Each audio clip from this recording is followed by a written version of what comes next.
Subscribe कीजिए royal teacher को education संबंधी न्यूज़ तुरंत पाने के लिए।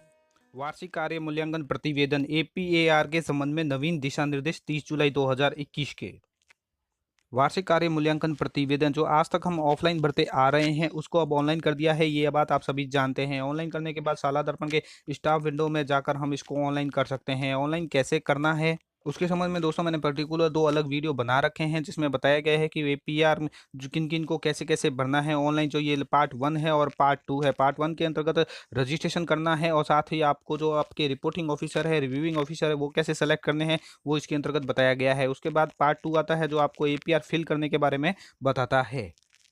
इन दोनों का लिंक है दोस्तों आपको इस वीडियो के लास्ट में स्क्रीन के तौर पर मिल जाएगा, जिसके ऊपर क्लिक करके आप दोनों वीडियो देख सकते हैं। फिलहाल बात करते हैं आज के इस वीडियो की। तो आज के इस वीडियो में हम बात करेंगे एपीआर के संबंध में जो नवीन दिशा निर्देश जारी हुए हैं उसके बारे में कि एपीआर में रिपोर्टिंग अधिकारी का क्या काम होगा, रिव्यूइंग अधिकारी का क्या काम होगा और रिपोर्टिंग यानी आप समय जो रिपोर्टिंग कर रहे हैं, प्रतिवेदन आप भर रहे हैं, आपका क्या कार्य रहेगा। आप सभी जानते हैं दोस्तों की कार्यालय निदेशक माध्यमिक शिक्षा राजस्थान बीकानेर की ओर से माध्यमिक व प्रारंभिक शिक्षा के कार्यरत लोक सेवकों का वार्षिक कार्य मूल्यांकन प्रतिवेदन की जो चैनल व्यवस्था है वो जारी कर दी गई थी पहले ही। इसमें आप अपना देख सकते हैं। जब सबसे पहले तो आपको लोक सेवक या प्रतिवेदक जो भी रिपोर्टी है, आपका पद नाम क्या है, उसके बाद आपका प्रतिवेदक अधिकारी कौन होगा यानी रिपोर्टिंग ऑफिसर कौन होगा, उसके बाद समीक्षक यानी रिव्यूइंग अधिकारी कौन होगा और एक्सेप्टिंग अधिकारी कौन होगा, ये सब आप एपीआर की चैनल व्यवस्था में देख सकते हैं। ये चैनल व्यवस्था आपको डाउनलोड करनी होगी शाला दर्पण के स्टाफ विंडो से। स्टाफ विंडो में जब आप एपीएआर खोलेंगे तो वहाँ पे ऊपर चैनल व्यवस्था के नाम से एक कॉलम आ जाएगा, वहाँ आप पीडीएफ डाउनलोड कर पाएंगे।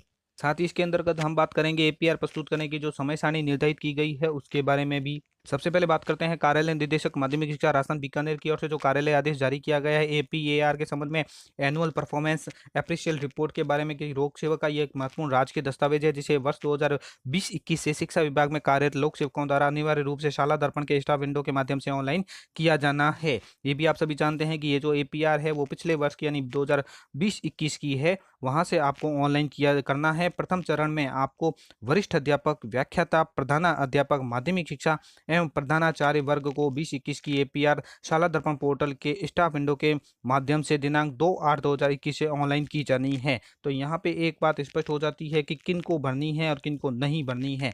फिलहाल दोस्तों यहाँ पे प्रथम चरण जो स्टार्ट हो रहा है, इस प्रथम चरण में वरिष्ठ अध्यापक, व्याख्याता, प्रधान अध्यापक माध्यमिक शिक्षा व प्रधानाचार्य वर्ग है उनको ये एपीआर भरनी है और उनकी एपीआर है वो 2/8/2021 से ऑनलाइन शुरू होगी। वार्षिक कार्य मूल्यांकन प्रतिवेदन से संबंधित दिशा निर्देश इस कार्यालय के जारी परिपत्र दिनांक 23/11/2020 के अनुसार ही रहेंगे। यानी ये जो दिशा निर्देश है वो मैं आपको पहले ही बता दी है कि जो एपीआर की चैनल व्यवस्था है वो 23/11/2020 के अनुसार है, वो आपको शाला दर्पण में ही डाउनलोड करनी होगी। ऑनलाइन से संबंधित प्रक्रिया इस आदेश के साथ संलग्न है। अब सबसे पहले है कि एपीआर का प्रारूप लोक सेवक यानी आप समय जो आप अपना वार्षिक कार्य मूल्यांकन भर रहे हैं, शाला दर्पण के स्टाफ विंडो से लॉगिन करने के पश्चात एपीआर टैब में क्लिक करके अपने कैडर के अनुसार लोक सेवक का चयन करेंगे और उसके चयन के उपरांत मॉड्यूल में एपीआर का चयन स्वतः करेगा। उसके बाद आपकी है प्रतिवेदन की अवधि, यानी प्रतिवेदन की अवधि मोस्ट इंपोर्टेंट है, आप सभी ध्यान से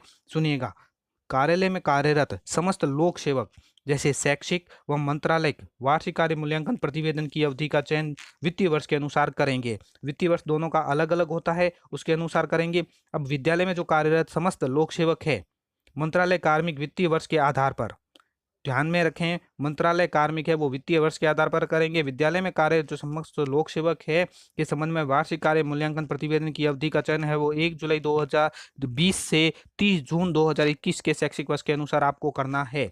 लोक सेवक संबंधित अवधि में संबंधित प्रतिवेदक अधिकारी, समीक्षक अधिकारी का चयन, यानी आपको प्रतिवेदक, रिपोर्टिंग अधिकारी और रिव्यूइंग अधिकारी पीओ और सीबीओ ये भी होते हैं। और आप अपनी चैनल व्यवस्था में आप देख लीजिए कि आपके कौन से लगते हैं। उनका चयन करते समय इस बात का विशेष ख्याल रखें कि उक्त अवधि में संबंधित अधिकारियों के अधीन सुपरविजन में न्यूनतम 3 माह की अवधि में कार्य किया है। यानी जब आप इसको चयन करेंगे समीक्षा, रिव्यूइंग और रिपोर्टिंग ऑफिसर का, तो उसके अधीन कम से कम आपके 3 माह की सेवा की जानी आवश्यक है।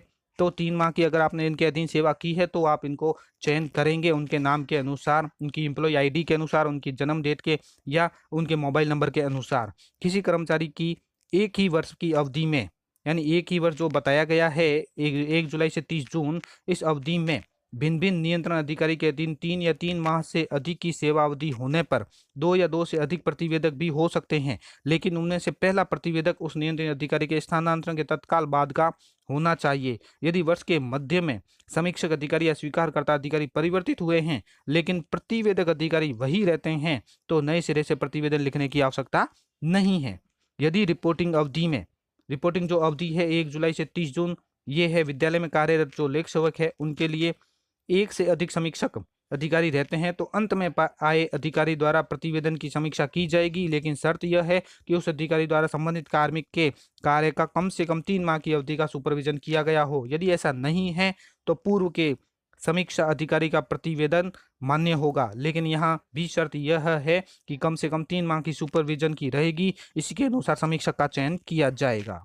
उसके बाद आती है लोक सेवक की जिम्मेदारियां क्या क्या बनती है, यानी जो आप अपना आवेदन एपीआर भर रहे हैं तो आपकी क्या जिम्मेदारी रहेगी कि सर्वप्रथम आपको स्टाफ विंडोज से लॉगिन करना होगा। तत्पश्चात अपने कैडर के अनुसार लोक सेवक के प्रकार का चयन करना होगा। लोक सेवक अपने संबंधित समस्त सूचना यथा नाम, जन्म तिथि, एम्प्लॉय आईडी, पदस्थापन, विषय आदि का भलीभांति जांच कर ले में इसमें कोई संशोधन करना है तो सर्वप्रथम शाला दर्पण के प्रपत्र 10 में आवश्यक संशोधन कार्रवाई करके एपीआर आवेदन करें। यानी अगर आप में इसमें कोई भी किसी भी प्रकार का संशोधन करना है तो प्रपत्र 10 के अनुसार आपको करना होगा।